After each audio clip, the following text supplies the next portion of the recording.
पूरा देश कोरोना से जंग लड़ रहा है और उस जंग में लड़ाई बहुत अहम है और इसीलिए हम आपके लिए ई कॉन्क्लेव लेकर आए हैं, India versus corona.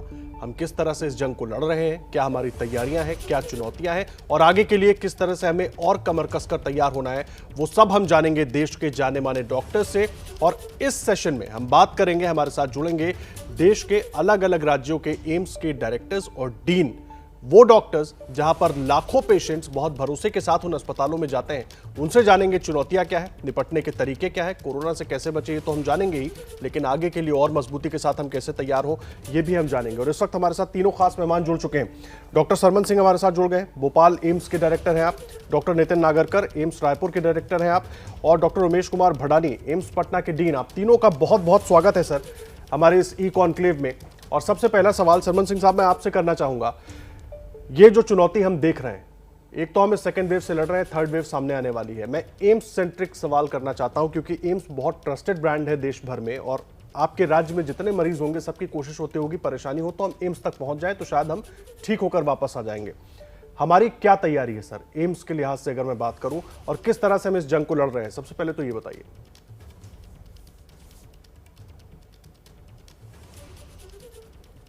State government और सेंट्रल गवर्नमेंट की मदद से हम लोगों ने 500 ऑक्सीजनेटेड बेड किए हैं, जिसमें से 200 हमारे आईसीयू बेड्स हैं और 300 नॉन आईसीयू ऑक्सीजनेटेड बेड हैं। तो ये बहुत बड़ी एक इंफ्रास्ट्रक्चर है और इसके साथ ही साथ हम लोग ये देख रहे हैं कि हमारी ऑक्सीजन की सप्लाई कंटिन्यूस बनी रहे, जो फॉर्चुनेटली स्टेट गवर्नमेंट की मदद से, डिस्ट्रिक्ट एडमिनिस्ट्रेशन की मदद से और सेंट्रल गवर्नमेंट की मदद से अभी तक हमको प्रॉब्लम नहीं हुई है। इवन दो मध्य प्रदेश के कुछ डिस्ट्रिक्ट्स में प्रॉब्लम हुई थी, तो हम फॉर्चुनेट हैं। बाकी हम जब भी क्राइसिस होती है तो सिलेंडर्स हैं हमारे पास। अभी सेंट्रल गवर्नमेंट और फॉरेन एड की वजह से बहुत सारे इक्विपमेंट और आए हैं हमारे पास, वेंटिलेटर्स आए हैं, ऑक्सीजन कंसंट्रेटर्स आए हैं, दवाई की कोई कमी नहीं है। तो हम अपनी तरफ से जो भी केंद्रीय सरकार की तरफ से या स्टेट गवर्नमेंट की तरफ से पूरी मदद है और हम पूरी मध्य प्रदेश के जितने भी बासिंदे हैं उनको पूरी तरह से अच्छी तरह से हम सेवाएं दे रहे हैं। जी, अहम बात, अहम जानकारी आप दे रहे हैं। डॉक्टर नितिन नागरकर, मैं आपका भी रुख कर रहा हूं सर, चुनौतियां क्या है इस लड़ाई में, अभी तक आप लोगों के सामने चुनौतियां क्या आ रही हैं और उससे अभी तक हम निपट कैसे रहे हैं सर? बहुत महत्वपूर्ण हो जाता है क्योंकि हर व्यक्ति यही सोचता है कि एम्स पहुंच गए तो हम ठीक होकर आ जाएंगे। जी बिल्कुल, इस बार ये जो हम वेव देख रहे हैं, जो सेकेंड वेव की अगर हम बात बोले तो काफी एक शॉर्ट ड्यूरेशन में बहुत सारे ऐसे मरीज आए और उनकी संख्या काफी ज्यादा थी। और जैसे कि आपने बिल्कुल इसका जिक्र किया कि सबको इच्छा रहती कि जाएं अपना एम्स में इलाज करें, हम यही चाहते हैं।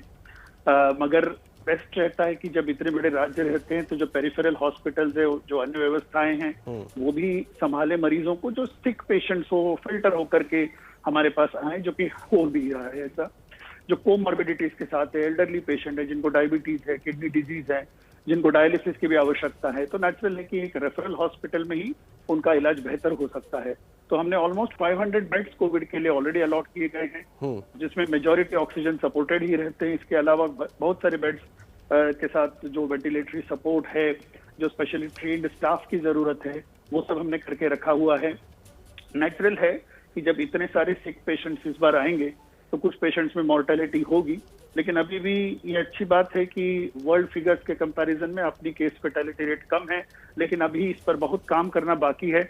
अभी हम सेकंड वेव के साथ जूझ रहे हैं और सब मिल करके अगर हम काम करेंगे, रेफरल हॉस्पिटल बनाएंगे, तो जहां पे जो सिक पेशेंट्स है पेरिफेरी में उनका इलाज चालू हो जाए, तो दैट वो एक वाइटल जो टाइम पीरियड रहता है, लॉस ना, जो बार बार जिक्र किया जा रहा है, पेशेंट देरी से आते, जब सैचुरेशन काफी गिरने लग जाता है, तो मिल के काम करेंगे तो हम समझते हैं कि इस लड़ाई को भी हम, इस वेव को भी हम लड़ सकते हैं अच्छी तरह से। और बाकी जैसे कि डॉक्टर सरमन सिंह ने भी कहा, ऑलरेडी काफी अच्छी व्यवस्था है। पिछले फर्स्ट वेव के दौरान भी काफी तैयारियां हो चुकी थी, उसकी वजह से इस बार जब सेकेंड वेव आया तो एटलीस्ट जो लार्जर हॉस्पिटल्स हैं वो वेल प्रिपेयर्ड थे मेरे ख्याल से। वेल प्रिपेयर्ड थे, लेकिन मामले राज्य के अलग अलग हिस्सों में भी बढ़ते रहे सर, उस पर भी बात करेंगे। सबसे पहले मैं आपके पास आ रहा हूँ उमेश कुमार भडानी साहब, मुझे ये बताइए, पटना के लिहाज से मैं बात करूँ, कितनी तैयारी है हमारी? एक ये बड़ा अहम सवाल इसलिए हो जाता है सर क्योंकि दूर दराज गांव के इलाकों में भी अब मरीज हैं और सबकी कोशिश यही होती है कि हम बेहतर अस्पताल पहुंच जाए, और एम्स से बेहतर अस्पताल कोई नहीं हो सकता, इसलिए जिम्मेदारी बड़ी हो जाती है।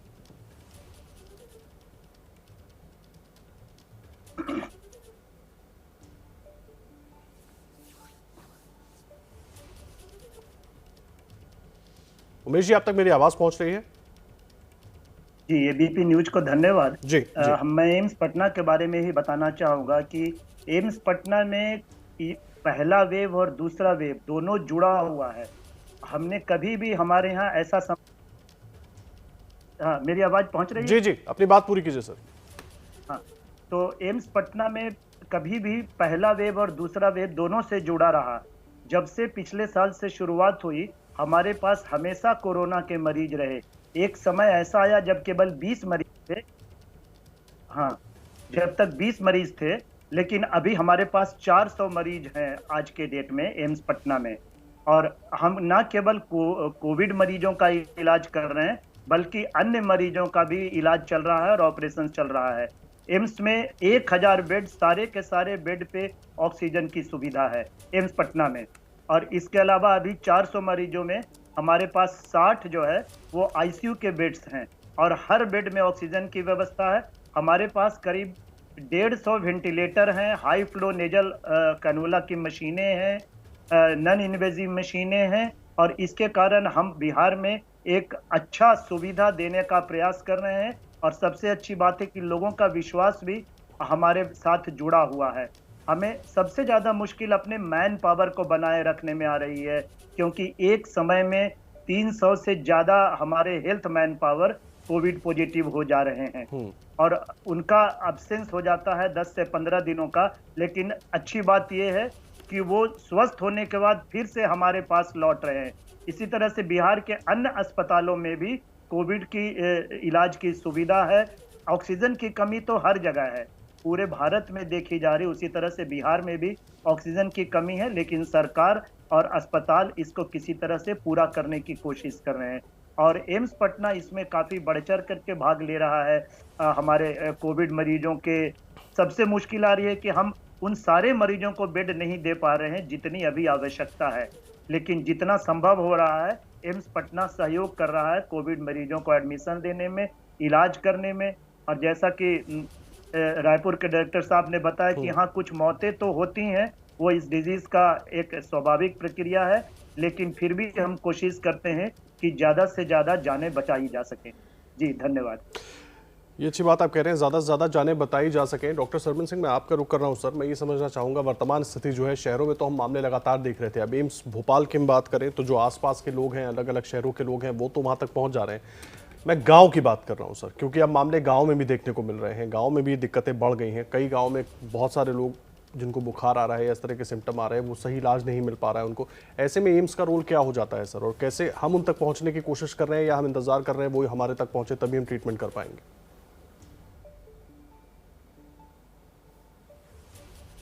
जी, ये बहुत आई थिंक बहुत इम्पोर्टेंट क्वेश्चन किया है और हम पिछले 10-15 दिन से और हमारे जैसे दूसरे एक्सपर्ट्स भी ये बात बाहर कह रहे हैं और सरकार के माध्यम से भी, आप लोगों के माध्यम से भी, अखबार के माध्यम से बता रहे हैं कि देखिए कोरोना गांव तक पहुंच रहा है और पहुंचने ही वाला है और पहुंच चुका है। और हम सब जानते हैं इस बात को, ये थोड़ा सा कटु सत्य है कि गांव के रूरल एरिया में उतनी सुविधाएं नहीं हैं जितनी कि कैपिटल सिटीज में हैं।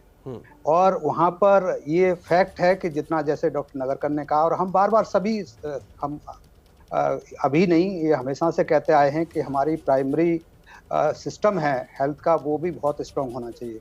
बहुत सारे विजुअल्स आते हैं, वो बहुत दर्दनाक भी होते हैं, जैसे कुछ लोग पेड़ के नीचे ड्रिप लग रही हैं रूरल एरिया में, जो अनक्वालिफाइड डॉक्टर्स उनको कर रहे हैं। तो उस तरह की जो पिक्चर्स आती हैं वो बहुत एज ए मेडिकल प्रोफेशन हम लोगों को बहुत झकझोर जाती हैं। लेकिन ये सत्य है कि ऐसा हो रहा है और उसके लिए हम तो बार बार ये कहते हैं कि देखिए रोकथाम ही कोरोना की सबसे बड़ा अच्छा और कारगर उपाय है। लेकिन दुर्भाग्य से आज भी हम कुछ विजुअल्स देख रहे थे, हैदराबाद के हों या इलेक्शंस रैली हों या जो भी हों, लोग समझ नहीं रहे। लेकिन जब वो बीमार हो जाते हैं तो चाहे एम्स दिल्ली हो, चाहे एम्स भोपाल हो या एम्स कोई भी हो, सबके ऊपर इतना प्रेशर आता है कि आप हमको देखिए और तुरंत देखिए। जैसा कि बाकी लोगों ने, दोनों ने भी कहा कि फिर इतने बेड 500 भी कर दे हैं हमारे पास, हम 1000 भी कर दें, 2000 भी कर दें, ये कभी पूर्ण नहीं हो पाएंगे। तो जरूरत, डिमांड जो है बहुत ज़्यादा है और डिमांड को कम करने का, जिससे कि इंफ्रास्ट्रक्चर के ऊपर, मैन पावर के ऊपर वजन भी कम पड़े और हम संयम से काम और सेवा कर पाएँ, तो उसके लिए यही है कि इस बीमारी को रोकना है। और मैं बार बार आग्रह करूंगा आपके माध्यम से, हाथ जोड़कर सारी जनता से, बिकॉज ये बीमारी रुकेगी तो सबके लिए फायदेमंद है, डॉक्टर्स के लिए भी है, नर्सेस के लिए भी है, सरकारों के लिए भी है और आपके खुद के लिए। तो प्लीज आप रोकिए इस बीमारी को, ये हो जाएगी तो ये डेफिनेटली सब पर प्रेशर डाल रही है, साइकोलॉजिकल भी है, हेल्थ इंफ्रास्ट्रक्चर पर भी प्रेशर पड़ रहा है और सारी चीजों पर, इकोनॉमी पर असर पड़ रहा है। तो इसको कोशिश करें, मास्क पहने, जो सबसे मैं हमेशा कहता हूँ ये सोशल वैक्सीन का काम करती है, प्लीज मास्क पहने, और एक इंडिविजुअल वैक्सीन है जो आपकी बाह में लगती है, तो ये दोनों वैक्सीन लीजिए, जो एक सोशल वैक्सीन और इंडिविजुअल वैक्सीन दोनों। जी, ये जो एहतियात आपने बताया वो तो बहुत अहम है सर, लेकिन सवाल इसलिए बहुत महत्वपूर्ण हो जाता है क्योंकि एम्स, मैं बार बार इसीलिए इस बात का जिक्र कर रहा हूँ, आप तीनों एम्स से जुड़े हुए हैं और दिग्गज हैं अपने अपने क्षेत्र के, और आप जानते हैं बहुत अच्छी तरीके से लोग क्या सोचकर, किस माइंडसेट के साथ एम्स पहुंचते हैं। नागरकर साहब, मुझे एक बात बताइए, जितनी तैयारी अभी हमारी एम्स की है, मैं बड़ा सीधा सा सवाल पूछ रहा हूँ क्योंकि मामले जिस तरह से बढ़ रहे हैं, वो चाहे छत्तीसगढ़ में हो, चाहे भोपाल में, मध्य प्रदेश में हो, चाहे बिहार में हो या दिल्ली में हो, सब जगह एम्स हमारी कितनी इक्विप्ड है, जो अभी हमारी तैयारी है, क्या उसको और बढ़ाने की ज़रूरत है? एक बात।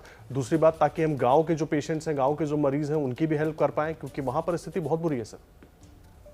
जी बिल्कुल, बहुत अच्छा सवाल है, बिकॉज ये तैयारी ही मेन चीज थी। जैसे आपने देखा होगा पिछले बार जो फर्स्ट वेव के दौरान जो लॉकडाउन हुआ था, तो लॉकडाउन का मेन कारण तो खैर ऑफ कोर्स था कि वो साइकिल को ब्रेक करे। उस वक्त शुरुआती दौर में कम मरीज थे, तो चेन ब्रेक करने के लिए जैसे सर्किट ब्रेकर बोलता है वो तो था ही वो। इसके अलावा अपने हेल्थ इंफ्रास्ट्रक्चर को तैयार करना, मजबूत करना, बेड्स डेवलप करना, वेंटिलेटर, ऑक्सीजन सपोर्ट जो भी देना, मैन पावर की ट्रेनिंग, ये सब एडिक्वेटली कर इसलिए सके थे क्योंकि लॉकडाउन एडिक्वेट ड्यूरेशन के लिए था। तो इस सेकेंड वेव में भी लॉकडाउन जो एटलीस्ट काफी सारे स्टेट्स में अभी भी हो रहा है, जैसे छत्तीसगढ़ में भी एक ग्रेडेड फॉर्म में लॉकडाउन यहाँ पे भी है, तो उससे डेफिनेटली केसेस कम होते हैं और आपको अपनी तैयारी दोबारा सुदृढ़ करने के लिए मौका मिलता है। तो ऑलरेडी हमने लगातार मिनिस्ट्री के साथ, चाहे सेंट्रल मिनिस्ट्री के साथ या स्टेट गवर्नमेंट के साथ मीटिंग्स होती हैं, कितने आपके पास बेड्स अवेलेबल, ये day to day real time data उनको दिया जाता है। फिर उसमें कितने बेड्स ऑक्यूपाइड हैं, तो 500 बेड्स, जैसे डॉक्टर बदानी ने कहा कि ऑलरेडी 1000 बेडेड के हॉस्पिटल में हमने more than 50% beds already covid के लिए मुहैया कराए हुए हैं। प्लस उसमें all of them are oxygen supported, उसमें एडिक्वेट वेंटिलेटर के बेड्स होते हैं। लेकिन जैसे वो बात बार बार डिस्कस हो रही है, आपको कुछ जो बेड्स है बाकी सुविधाओं के लिए भी चलाने पड़ते हैं, जैसे ट्रॉमा इमरजेंसी सर्विसेज वो बंद नहीं कर सकते, लेबर सर्विसेज जो है, कैंसर के कुछ पेशेंट्स आएंगे तो वो सुविधाएं भी पैरेलली रन करते, उनकी भी जानें बचानी है। तो हमने स्टेट गवर्नमेंट के साथ भी इस तरह से समन्वय बनाया हुआ है कि उनके भी रेगुलरली ट्रेनिंग होती है, वहाँ पे जो लोग वहाँ काम कर रहे हैं पेरिफेरल हॉस्पिटल्स में, चाहे वो फिजिकल ट्रेनिंग हो, ऑनलाइन ट्रेनिंग हो, चाहे वो डॉक्टर्स हो, नर्सेस हो, लैब टेक्नीशियंस हो, तो वो लोग भी एम्पावर्ड है काफी हद तक अभी ये पेशेंट्स को देखने के लिए। जैसे मैंने बोला, बहुत सिक पेशेंट्स को यहाँ भेजा जाए क्योंकि टाइम ड्यूरेशन कम रहता है। इमीडिएट ट्रीटमेंट, चाहे ऑक्सीजन है, स्टीरॉयड है या जो भी दवाइयाँ हैं, सपोर्टिव ट्रीटमेंट है, वो पहले चालू हो जाती है, तो डेफिनेटली मॉर्टेलिटी, मॉर्बिडिटी इस बीमारी में हम कम कर सकते हैं। तो हमारी तैयारी अच्छी है, लेकिन तैयारी सिर्फ अकेले कुछ सेंटर्स की नहीं, सबको मिलकर के करनी है, जो कि हो रही है मेरे ख्याल से। And AIIMS will always play a leadership role, guidelines जो फॉलो करने हैं, ट्रेनिंग जो देनी है, सिक पेशेंट्स का जो इलाज करना है, वो हम हमेशा ये व्यवस्था यहाँ पे रखते हैं। और जैसे जैसे जरूरत पड़ती है हमने अपने सुविधाएं बढ़ाई भी हैं अकॉर्डिंग टू द नीड। जी, सुविधाएं बढ़ाई भी हैं, ये बात आप कह रहे हैं, लेकिन अभी शायद उनको और बढ़ाने की जरूरत है। डॉक्टर उमेश कुमार भडानी साहब, मैं आपके पास आ रहा हूँ।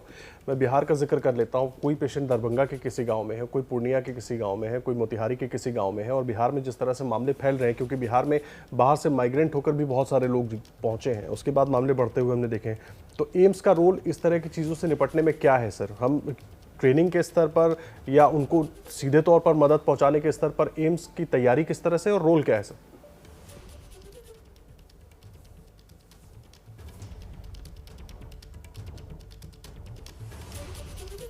अभी दो तरह से हमारा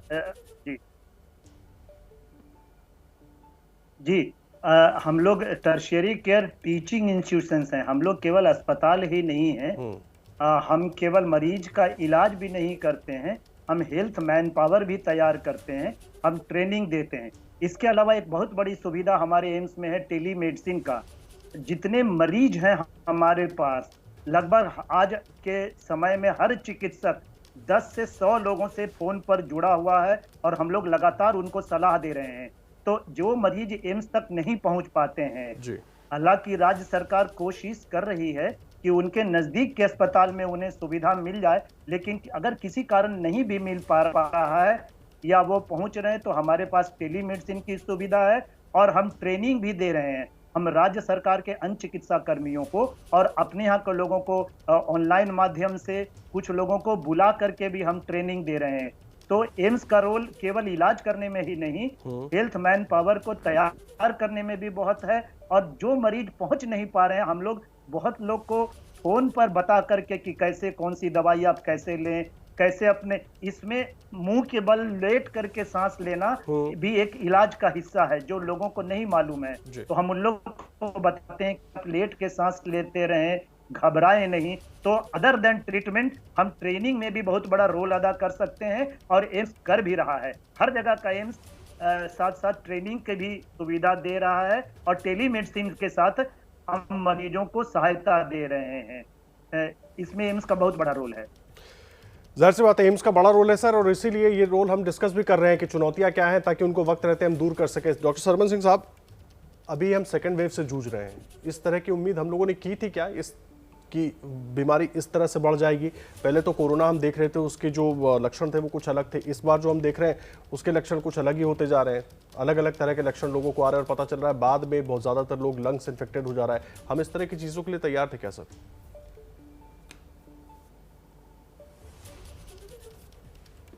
फ्रैंकली स्पीकिंग, अगर मैं सही तौर से बताऊं तो हमें सेकंड वेव तो हमको पता थी, लेकिन जिन लोगों ने नहीं मानी वो उनकी बात अलग है। बट ये सेकंड वेव तो हमको सबको पता थी, सारे एक्सपर्ट्स की बात कर रहा हूं मैं। हम लोगों को पता था कि सेकंड वेव आएगी, सिम्टम डिफरेंट हो जाएंगे, ये डेफिनेटली हम लोगों को नहीं पता था। किस किस एज ग्रुप को वो करेगी वो शायद हम लोगों को नहीं पता था। हमको कितना वर्कलोड आ जाएगा हमारे ऊपर ये हमको नहीं पता था। लेकिन कितनी सीरियसनेस के साथ इसको हमें तैयारी करनी है, शायद हम लोग कहीं उसमें पीछे रह गए, क्योंकि इतना ये नहीं सोचा था कि इतना शार्प आ जाएगा। और शार्प आने का मैं तो अपने हर वक्तव्य में यही कहता हूँ कि मैन मेड ये वेव है। इंसानों ने इतनी कंप्लेसेंसी आ गई और एकदम सब अपने आप को फ्री छोड़ दिया, जबकि एक्सपर्ट्स हमेशा कह रहे थे। हमने कभी भी वक्तव्य में किसी में नहीं कहा था, चाहे दिसंबर हो, चाहे जनवरी हो, चाहे फरवरी हो, कि कोरोना चला गया।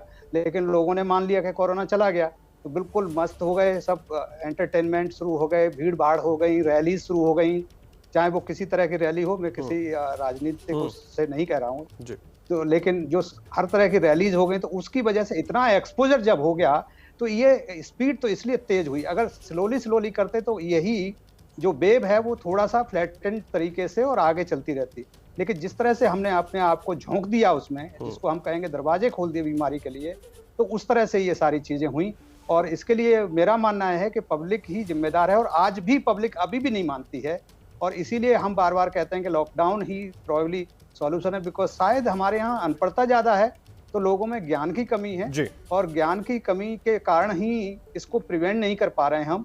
और इसीलिए कभी कभी एडमिनिस्ट्रेशन को ये जरूरत पड़ जाती है कि कुछ इस तरह के प्रेशर या जबरदस्ती वाली चीजें करनी पड़े या कानूनी तौर से उनको करना पड़े।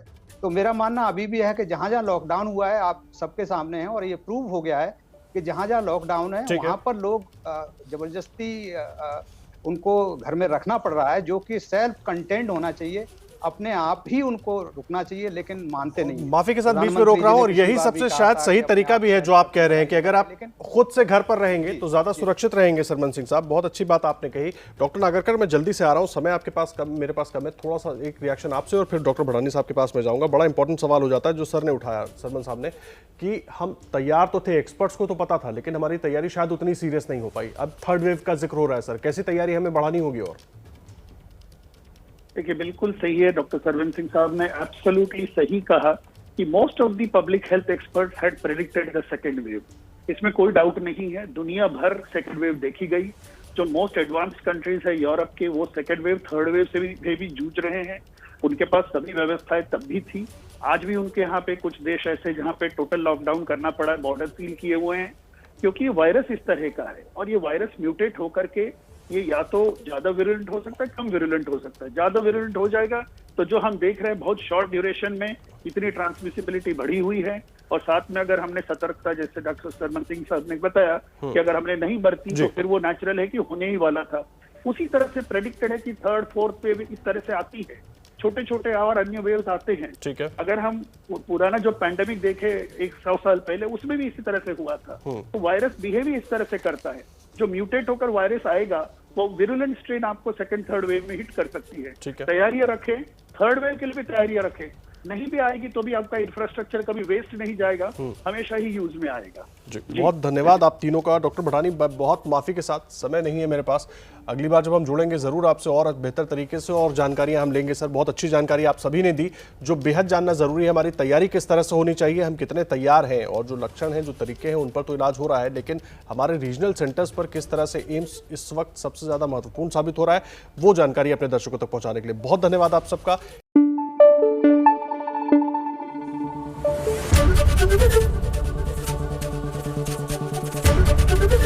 एबीपी न्यूज आपको रखे आगे।